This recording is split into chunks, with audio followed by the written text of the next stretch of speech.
Итак, друзья, всем привет! Сегодня у нас в обзоре магнитола с дисплеем 2К. Магнитола это с прошивкой от русских разработчиков. И наша задача сегодня с ней коротко познакомиться, потому что эта платформа у нас уже была. Это платформа Fit. Есть у нас Fit серии Плюс, серии Премиум. Вот эта магнитола 2К относится к серии Премиум.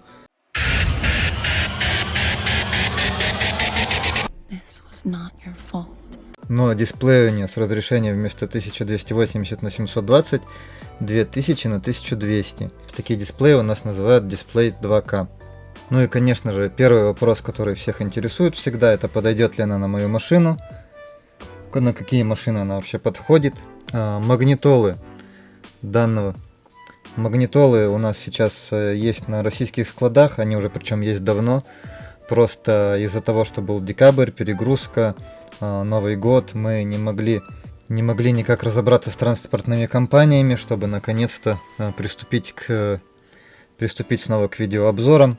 Суть в чем? Магнитолу уже с декабря мы продаем у нас на сайте, то есть она уже доступна к продаже. Магнитолы есть на 9 дюймов, на 10 дюймов, и память у них есть 3.32 и 4.64, то есть 4 вида магнитол с дисплеем 2К у нас уже завозятся в Россию на постоянной основе и присутствует на складе в Москве. Так, давайте пробежимся по приложениям, которые тут у нас есть. Для этого зайдем вот сюда, в это меню. Так, смотрим. Тут у нас есть вот это вот приложение Ассистент. Ассистент это вот эта вот кнопка, которая у нас плавающая. Можно использовать для быстрого доступа к меню. Приложение, которое нам позволяет просматривать видео. Галерея для просмотра фотографий. Голосовой поиск от Google. Калькулятор. Дальше это Google карты предустановлены, приложение для прослушивания музыки. Яндекс Навигатор. Тут сейчас заводская прошивка, то есть с заводской прошивки он идет у нас облегченный. Мы его здесь будем переустанавливать на ту версию, которую мы используем специально для магнитол серии Плюс и Премиум. Дальше идет приложение навигация, настройки, настройки кнопок руля. Обучение кнопок. Обучение кнопок это интерфейс для обучения физических кнопок, если они есть. Далее идет радио. Два приложения, которые называются файлы. Один проводник у нас идет с видом как у телефона Android. И один проводник файлы это стандартный, с которым мы привыкли работать на магнитолах. Дальше эквалайзер для настройки звука. Приложение AIMP. Приложение AUX для просмотра видео, либо для прослушивания музыки. Приложение Bluetooth, оно у нас обозначено с трубочкой, но именно через него происходит и подключение устройства, и прослушивание музыки, и процесс звонков. Дальше CarLink 2.0, это приложение для функции MirrorLink, для сопряжения телефона с устройством. Подключается он в первый раз через шнур, потом уже можно делать беспроводное. Браузер Chrome. Дальше приложение Google для входа в свой аккаунт. Приложение GPS Test, Play Market. Вот эти два сервиса это у нас TopPy. Их нужно активировать для того, чтобы они работали. Это такой робот, который управляет устройством. Активация у них идет платная. Сейчас Тайс монополизировал вот эти вот голосовых помощников. И только они в России имеют право продавать коды доступа. Дальше приложение Total Commander для доступа к файлам, в том числе к скрытым файлам. Player VLC и приложение YouTube. Это то, что у вас будет установлено уже с завода. Видите, с русским языком, с Яндекс Навигатором, который уже установлен здесь в виджете. В предыдущих двух видео были ко мне вопросы. И кто-то утверждал, что мы используем мод с FOPDA. Объяснял вроде 2 или 3 раза. Мы не используем никакие моды с FOPDA. Вообще FOPDA давно уже не пользуемся. Потому что то, что туда скидывают, это прошивки, как правило, от продавцов, от перепродавцов, которые у себя в магазине это продавали. То есть человек купил, допустим, на Алиэкспрессе магнитолу, запросил прошивку у продавца, выложил ее на FOPDA. У нас все прошивки идут напрямую от производителя, который эти магнитолы производит. И на самом деле большое достижение, то что удалось договориться нашим российским разработчикам с китайскими продавцами, что теперь китайский продавец устанавливает у себя на заводе сразу же вот эту вот прошивку. Разработчик вот этой прошивки раз в полгода отдает круглую сумму, не буду я сейчас называть, это не столь важно, за то, чтобы ему предоставляли файлы для редактирования прошивки. Он ее редактирует, и вот на данный момент с тем поставщиком, с которым мы работаем, мы получаем от них прошивку.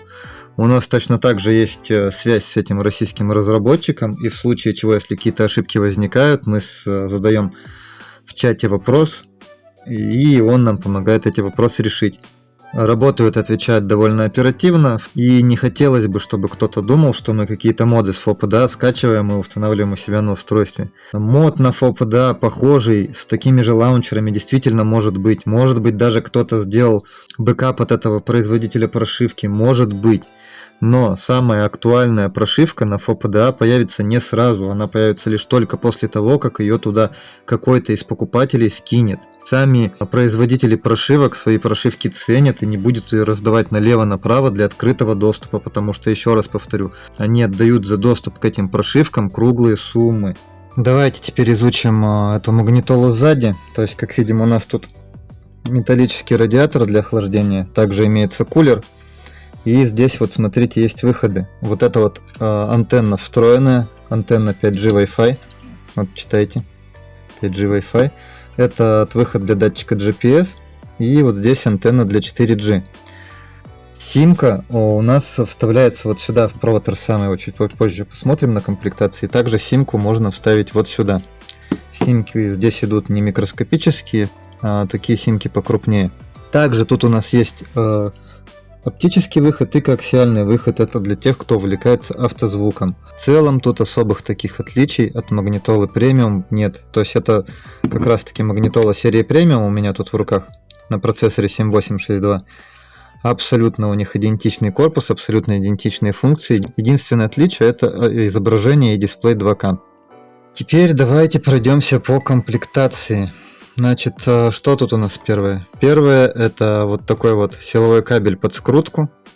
Кабель под скрутку кладется в основном для того, чтобы магнитолу можно было проверить, потому что рекомендуется сейчас все-таки покупать именно переходник под свой автомобиль, чтобы вот здесь вот был вход под магнитолу, а вот здесь с этой стороны были сразу же штекеры под ваш автомобиль, чтобы вам не пришлось возиться со скруткой, не дай бог вы что-то не напутали и не дай бог не испортили устройство. В общем, в стандартной комплектации вот такой вот кабель у нас есть. Два кабеля, которые идут для USB входов. Один у нас идет на 6 пинов с распиновкой 6 контактами. И другой на 4 пина. Распиновка с 4 контактами. Вот это вот провод RSA. У него больше всех контактов. Пинов так называемых. Изначально его назначение это провод RSA для того, чтобы подключать аудио-видео выходы. Для подключения микрофона, но в магнитолах, где присутствует сим-карта, сюда добавляют еще вот такой вот слот под сим-карту. Также здесь добавлен выход для кулера. Кулер мы с вами уже видели, он подключается вот сюда. Здесь имеется провод AMP-CONT для подключения усилителя внешнего. Зеленый у нас выход под сабвуфер. Две пары белых, красных это аудио входы и аудио выходы, то есть это для подключения AUX два провода и для выхода на усилитель два провода. На проводе RSA у нас находится только два выхода под усилитель. Если вам нужно дополнительно еще два выхода, чтобы было 4, то сзади на магнитоле есть разъем, туда подключается специальный штекер, на который можно добавить еще два выхода под усилитель. В комплекте пока они еще не идут, однако мы договариваемся, чтобы эти два провода были тоже в комплекте. В некоторых комплектах они уже попадаются, но в большинстве комплектаций только вот такой вот провод. Ну и еще на проводе RSA есть вот такой вот желтый видео вход, то есть сюда мы можем подключить какой-то видеоплеер, либо можем подключить сюда какую-нибудь камеру. Этот вход работает через приложение AUX. То есть, если вы подключите сюда какую-то камеру, то смотреть ее нужно через приложение AUX.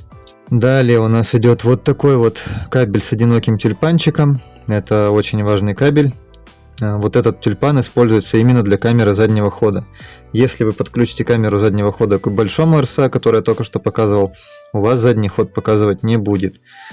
Вот именно к этому тюльпану нужно цеплять камеру заднего хода. Брейк. Его практически никто не использует. Он запитывается от ручника, чтобы получать команду, когда машина на стоянке. И вот эти вот два очень важных провода — это Bluetooth, Wi-Fi антенны. Если вы не включите этот провод, он всегда есть в комплектации, в магнитолу, то у вас прием Wi-Fi и Bluetooth будет более слабый. Обязательно этот провод включайте, даже если вы не используете камеру заднего хода. Далее тут у нас в комплекте идет простенький микрофон на защелке.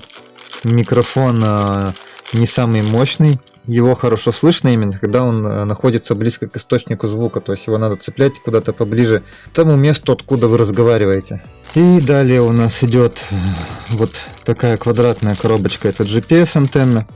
И вот такая вот прямоугольная коробочка, это 4G антенна. Прикручиваются они обе вот на такие вот гаечки к выходам, которые я вам ранее показывал. На этом по комплектации все. И у некоторых людей еще возникает вопрос, допустим, они хотят подключить какой-то монитор, допустим, у них есть в салоне устройство потолочное, либо оно установлено в задних подголовниках. Есть вот такая вот штука, она втыкается в USB вход, и из нее выходит два видеовыхода. Так как тут в проводе RCA уже вся распиновка занята, поэтому там видеовыхода нет, потому что вся распиновка занята другими устройствами. Используется вот такой вот адаптер, в комплектации стандартной его нет, его нужно докупать дополнительно, и этот адаптер дает вам два дополнительных видеовыхода. Они будут просто дублировать изображение с вашего экрана на экраны мониторов. Итак, на что еще хочу сразу же обратить внимание. У обычных магнитол вот здесь вот есть панель такая с кнопками. Там обычно вкл-выкл, домик, громкость плюс-минус. Так вот, эти кнопки, они на магнитолах 2К переехали вот сюда вот вниз. И для того, чтобы громкость добавить или убавить, можно нажать сюда. Привыкаешь к этому довольно быстро. По самому дисплею, что я хочу сказать. Дисплей, помимо того, что у него разрешение 2000 на 1200, так у него еще и более яркая подсветка. То есть из-за этого картинка становится более сочной, более красочной, более яркой. К сожалению, как передать эту разницу через камеру, я так и способа и не нашел. Если снимаем на камеру, разница на видео кажется очень маленькой. На самом же деле качество картинки намного лучше. Вот здесь вот у нас ролик, он в 4К. Просто камера, она снимает еще погрешность вот этого самого дисплея, погрешность стекла, и не передает всех тонкостей вот этих вот линий, которые тут есть. Рябь небольшая идет по экрану и так далее. Однако вживую это смотрится намного лучше. То есть лица кажутся более живыми. Вот здесь вот у нас видео в формате 4К сделано. Более мелкие детали доступны и так далее. То есть даже если на дисплей с разрешением 1280 на 720 поставить такую подсветку, сама по себе картинка уже станет лучше. А тут еще и разрешение в 2К. То есть четкость можно посмотреть, каждую деталь видно на экране. Так, теперь давайте покажем основные настройки, которые вам нужно сделать, если вы только-только купили эту магнитолу и начали ее настраивать. Первым делом мы ее подключим к Wi-Fi. Заходим вот сюда вот длинным нажатием на Wi-Fi и переходим в интерфейс. Дальше видим список доступных сетей. Выбираем нашу сеть и подключаемся к ней. У нас наверху появляется такой значок Wi-Fi. Это значит, что соединение доступно. Теперь, после того, как мы подключились к интернету, наш Яндекс.Навигатор начнет подгружать карты. Сейчас он подгрузит местность, где мы находимся. Датчик GPS у нас еще не подключен, но он нас найдет по Wi-Fi. Так, ну смотрите. Навигатор тут у нас стоит облегченной версии, поэтому мы его сейчас удалим. И поставим уже у нас с флешки наш навигатор.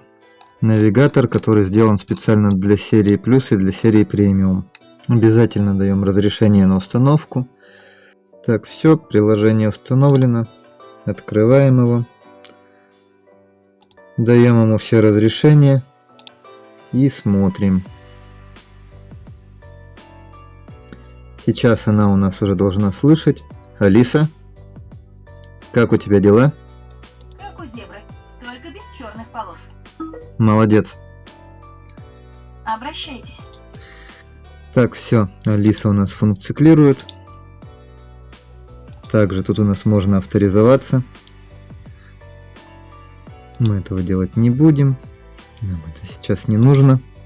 После того, как вы авторизуетесь, если у вас есть подписка плюс, вам будет доступна Яндекс.Музыка. Так, теперь давайте пробежимся у нас по настройкам. Заходим в функцию настройки. Коротко, чтобы видео надолго не растягивать. Wi-Fi, тут настройки сетей. И про сим-карты, и про беспроводные сети, все здесь. Настройка устройства. Тут у нас все основные функции. Настройки дисплея здесь.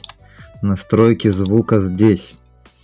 Сразу же заходим в настройки звука и показываем, что тут у нас есть. Звук при касании. Тонокомпенсация. Усилитель вкл. Это не усилитель вкл, до сих пор над переводом никто не потрудился. Это мы включаем, выключаем кулер. Если вы нажали усилитель вкл, кулер начинает работать при определенной температуре. Здесь у нас мощность звука. Мощность звука, для чего она нам нужна? Если у вас усилитель, здесь установлен усилитель 7851, и если у вас динамики простенькие, то вам лучше мощность звука убавить, потому что этот усилитель будет ваши динамики перегружать. Сабвуфер. Громкость сабвуфера тут у нас регулируется. Низкие частоты, высокие частоты. Эквалайзер. При нажатии на эквалайзер мы попадаем в главный интерфейс эквалайзера. И адаптивный звук от скорости. Выкл-вкл. Если он выкл, то магнитола никак не будет реагировать на повышение либо понижение скорости. Если вы включите какую-то из этих опций, то при изменении скорости ваша магнитола сможет изменять звук. Общее. Включение любой кнопкой, все понятно. Автозапуск навигации при старте, все понятно. Часы в строке состояния, инверсия камеры заднего хода, если у вас камера перевернута. Глушение звука при заднем ходе. Если активируете эту функцию, то при включении заднего хода у вас будут приглушаться все звуки, мультимедиа и так далее, все будет приглушаться. И на какой уровень это все будет приглушаться? Вот громкость при заднем ходе. Здесь вы выбираете, на какую громкость будет понижаться все звуки при заднем ходе. Подсветка. Подсветка работает на тех устройствах, где вот здесь вот у нас размещены кнопки. Так как здесь кнопок нет, функция подсветка тут не нужна. Просто она есть в прошивке, так как прошивка, повторюсь еще раз, одинаковая, что у плюса, что у премиума. Неважно какой дисплей. Громкость по умолчанию. Если она вам нужна, при включении всегда, чтобы у вас какая-то определенная громкость была, активируйте вот эту настройку и тут выбираете, сколько у вас будет громкость по умолчанию. Смешивание звука при навигации обязательно ставьте сюда галочку. Если вы не поставите сюда галочку, то у вас какие-то приложения будут забирать звук у навигации, и навигатор начнет глотать слова. И вот здесь обязательно сделайте все на полную громкость, чтобы навигатор не приглушался. Если вам наоборот нужно, чтобы навигатор приглушался, то тогда вот это смешивание отключайте. Здесь у нас уровень смешивания звука, мы его только что сделали. Вот эту функцию обязательно настраивайте. Если она у вас не настроена, то при переключении на главный экран у вас тут будет всплывать такое окно, которое будет просить выбрать функцию. Обязательно вот это вот выбор приложения, которое будет активно на рабочем столе, ставьте любой навигатор, YouTube карты, какой вы хотите. Мы обычно всегда ставим Яндекс Навигатор. Дальше подсветка кнопок также не актуальна, так как здесь у нас сбоку кнопок нету. Настройка кнопок руля — это то же самое приложение для обучения кнопок. Приложение Navi тут у нас тоже не задано. Берем, ставим сюда то приложение, которое нам нужно. В данном случае я ставлю навигатор. То есть это приложение, которое используется для навигации по умолчанию. Дальше, тут у нас есть заводские настройки. Заходим в них. Пароль 3368. Подходит для всех, для плюс, для премиум, для 2К и так далее. Тест сенсора экрана. Если мы его активируем, можем тут проверить, какие точки на дисплее у нас не работают. На данный момент он нам не нужен. Установка протокола автомобиля. Если вы подключаете магнитолу через CAN bus модуль, вот здесь можно выбрать функции, которые у вас будут работать, а которые у вас работать не будут. И вот здесь вот смотрите обновление CAN bus. Для того, чтобы магнитола смогла обновить свои протоколы. Дальше. Модель авто. Подключили вы CAN bus, заходите сюда, выбираете своего производителя CAN bus модуля, дальше выбираете свою модель, дальше выбираете свою марку автомобиля, и только тогда у вас будут работать те функции, которые передаются по коншине. Если же вы выберете неправильную функцию, у вас будет перепутано все на свете, и может даже там возникнуть такие проблемы, как отсутствие изображения камеры заднего хода, не регулируется громкость музыки и так далее. Вот если вы здесь при подключении CAN bus выберете неправильного производителя, неправильную модель, магнитола может работать не так, как нужно. Дальше. Микрофон можно переключать с внешнего на встроенный. Встроенный у нас находится здесь, внешний подключается к проводу RCA. Питание усилителя антенны. Это для того, чтобы у вас усилитель радиоантенны был активен, нужно подключить питание и здесь активировать эту функцию. Если вы этого не сделаете, то у вас радио может работать с помехами. Видеоформат заднего хода. Обычно на магнитолах Android используются форматы CVBS и AHD. Вот здесь CVBS это значит TV1. А если переключаем сюда, то тут становится формат AHD. После того, как формат поменяли, магнитолу перезагрузили, смотрим, появилось изображение или нет. У формата AHD также есть несколько разрешений, 720, 1000 и так далее. Тут оно настраивается автоматически, важно его переключить. Если же у вас обычная камера не CVBS, то ставим на TV1. Логотип марки автомобиля. Заходим в него, смотрим, тут есть стрелочки вправо-влево. Нажимаем стрелочку вправо или влево и смотрим. Здесь у нас условия. Логотипы должны храниться в папке, которая называется MyCar. То есть, если вы скинули логотипы в папку, ее нужно подписать MyCar. Она должна сохраниться в корневом расположении самой магнитолы, либо в корневой директории флеш-карты. Лучше он ищет, когда папка находится на флеш-карте. Устанавливаем тот логотип, который нам нужен. И он активируется вот здесь. И разрешение обязательно должно быть не меньше 2000 на 1200. Если хотя бы одна из сторон будет меньше, чем здесь указано, логотип здесь не появится. Вот эта функция запрет видео в движении. Если вы ее активируете, то во время движения вы не сможете смотреть видеоролики. Передняя камера, если она у вас есть, активируйте ее здесь. Переключение камеры задней на переднюю автоматически, то есть, допустим, если вы задний ход включили и вам нужно, чтобы она переключилась автоматически обратно, это делается вот здесь. Дальше смотрим такие настройки, как питание задней камеры, включайте. Если не включите его, тоже может не показывать задняя камера. Настройки баланса громкости. Здесь вы можете выбрать, у какого из приложений будет какой приоритет. Обновление МЦУ не делайте самостоятельно, только если кто-то опытный вам подскажет, куда что делать, либо обратитесь в чат. Обновление МЦУ нужно тогда, когда ваш протокол автомобиля не подходит под CAN bus модуль. Главный экран лаунчера. Вот здесь у нас доступно несколько лаунчеров, и любой из них мы можем выбрать. И когда переключимся обратно на главный экран, увидим, что экран у нас поменялся. Вот видите, мы сменили лаунчер обратно на тот, который у нас был в начале видео. Обнаружение ошибок USB пусть включено будет. Версия протокола USB. Если вам нужно переключиться в режим модема и так далее, переключайтесь в режим 1.1. Но это опять же, если только вы знаете, что делать и как делать. Экспорт конфигурации вам не нужен. Настройка 360. Если у вас магнитола идет с чипом 360, только тогда вы активируете эту настройку и используете приложение для того, чтобы включить все 4 камеры из функции 360. На данной магнитоле такого чипа нет. Чип докупается отдельно, стоит он примерно около 2000 рублей. Сейчас уже ведутся переговоры, чтобы продавать чипы отдельно, чтобы человек смог его установить сам. Но на данный момент чипы у нас есть только в Китае. И чтобы себе купить магнитолу с функциями 360, нужно заказывать магнитолу из Китая. Там сразу же установят чип, настроят его и вышлют вам магнитолу уже готовую, настроенную с функцией 360.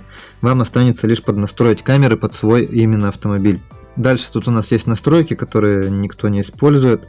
Тип TV-тюнера, обновление DVD.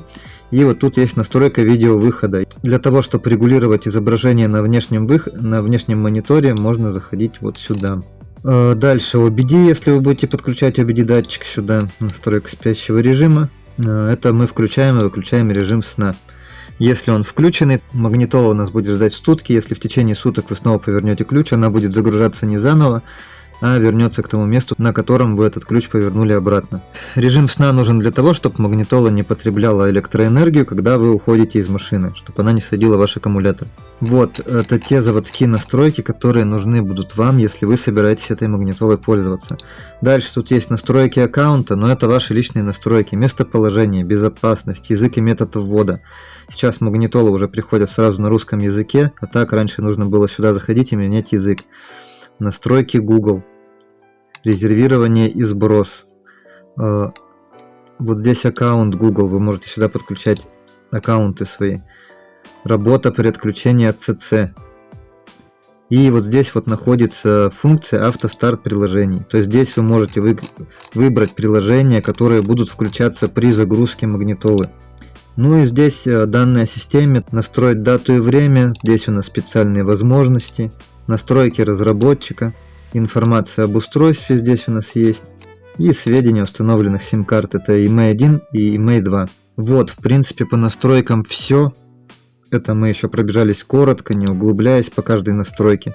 Обычно, если у человека что-то не получается, он обращается к нам в чат, и мы подсказываем. Итак, давайте приготовимся, нам нужно провести последний тест, это тест на производительность Geekbench. С помощью приложения Geekbench 5 заодно посмотрим, сколько тут действительно оперативной памяти в этой магнитоле. Это уже по традиции. Те, кто давно подписан на мой канал, смотрят не первый раз наш ролик, они знают, что у нас все магнитолы, если там написано памяти 3.32, то там будет 3.32. Если 4.64, то там будет 4.64. Но все еще рынок продолжает наводнять магнитолы, у которых память фейковая, то есть в интерфейсе написано 4.64, а по факту там у нас всего лишь 2.32. Вот у нас наши программы Geekbench для установки. К сожалению, ни мы, ни другие магазины не можем защитить потребителей от вот этих вот недобросовестных поставщиков. Причем есть часть поставщиков, которые даже не знают, что они продают магнитолу с фейковой памятью, потому что они сами не разбираются. Им просто поставщик сказал, вот Акула так часто делает, говорит, тут память 3.32, память 4.64, а по факту там в 2 раза меньше памяти. И даже сам Перекуп, который приобретает эти магнитолы для продажи на Wildberries или, допустим, на Озон, не подозревает, что эта магнитола бюджетная на самом деле и память там фейковая. А он думает, действительно, какое счастье, я нашел магнитолу, которая с памятью 4.64, и стоит она в 2 раза дешевле, чем продаются на рынке, и начинает их продавать. Есть люди, которые осознанно идут на это, то есть они знают, что память там фейковая, используют для скриншотов такую программу, как AIDA, но AIDA у нас не показывает на самом деле, сколько оперативной памяти в устройстве. Вот здесь мы заходим на вкладку Device, и тут показана фактическая память, то есть 3,64 гигабайта. В этой магнитоле у нас указано 4 гигабайта оперативки, естественно, часть оперативки она тут будет не высвечиваться, и в принципе ее не должно быть ровно там 4.0. Это очень редко, что тут будет ровно 4.0. Обычно чуть-чуть памяти не хватает. Это то же самое, как с флешкой. Она, допустим, на 16 гигабайт, а вы ее вставляете, там написано доступно 15,4, допустим. Вот, в принципе, память мы проверили. Она у нас тут действительно 4 гигабайта. На вот эти цифры не смотрите. У нас версию Android сам приложение Device Info не определяет, но тут действительно 10-я версия Android. Хотя бы потому, что на рабочем столе у нас тут есть виджет, в который можно установить Яндекс.Навигатор, подтверждает, что версия не ниже 10. Обычно, если версия ниже 10, то на рабочий стол невозможно установить виджет. Итак, мы возвращаемся сюда. Заходим вот сюда, вот на тест CPU и запускаем тест Geekbench. Программу Geekbench 5 я использую для того, чтобы проверить, во-первых, оперативную память на устройствах. И вам рекомендую точно так же проверять с помощью этой программы, фейковая у вас оперативная память или нет. Лично мне ежедневно пишут люди, которые посмотрели ролики, проверили свои устройства, которые они купили, и там оказывается памяти намного меньше. Причем хорошо, допустим, если человек купил магнитолу с памятью 4.64 за 7000, да, а там оказалось 2.32, то есть по факту магнитола стоит Точно так же, как на рынке 2.32, тут человек ничего не потерял. Но есть люди, которые купили 4.64 по цене 14 тысяч, как это делал у нас магазин Крапива. У нас есть ролики про него. И то есть переплатил по сути в 2 раза, хотя на 14 тысяч можно купить очень хорошую 8-ядерную магнитолу. Тест Geekbench будет длиться примерно около 10 минут. Он сейчас прогонит файлы через магнитолу, посмотрит, с какой скоростью магнитола с этими файлами справляется и выдаст ей оценку. И после того, как он оценку выдаст, мы уже продолжим наше видео. Ну и как мы видим, результаты у нас 389 баллов для работы одного ядра и 1437 баллов для работы всех ядер. На магнитоле серии премиум примерно 1300 с копейками там баллов заработала сама магнитола. То есть производительность магнитолы очень высокая. Можно не переживать, что она где-то затроит или затупит. Процессор 7862 устроен, еще раз напоминаю тем, кто не знает, там 8 ядер, 6 ядер работают все время и 2 ядра подключаются, когда это нужно. Это обеспечивает отсутствие перегрева процессора. То есть у него не работают все 8 ядер постоянно, и поэтому он меньше перегревается. И также это позволяет в работе многозадачности решать больше операций. Этим он и знаменит. Процессор 7862. Вот, в принципе, основные моменты, которые мы хотели сказать именно вот про эту магнитолу. Магнитола с дисплеем 2К. Раньше они у нас были доступны только из Китая, сейчас поставщик завел их в Россию. На 9 и на 10 дюймов, пожалуйста, можете смело обращаться в магазин. Там они есть. Плюс прошивка от российских разработчиков, которые постоянно на связи, если что, помогут что-то устранить, помогут что-то исправить. Работать с магнитолой приятно. Она у нас очень хорошо реагирует на касание. Все цвета яркие, сочные. Жалко, что камера не может передать всех оттенков, которые тут есть. Плюс еще отражение от стекла идет, от освещения. Но картинка очень хорошая. Плюс еще стоимость по сравнению с прошлым годом, несмотря на повышение курса доллара и так далее, стоимость магнитол 2К стала у нас чуть-чуть ниже. Немного упростили комплектацию. Вот эти вот провода, USB выходы и так далее чуть упростили. Плюс поставщик остался у нас один.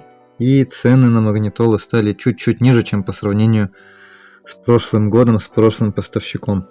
По поводу чипа 360 будем делать у нас отдельное видео.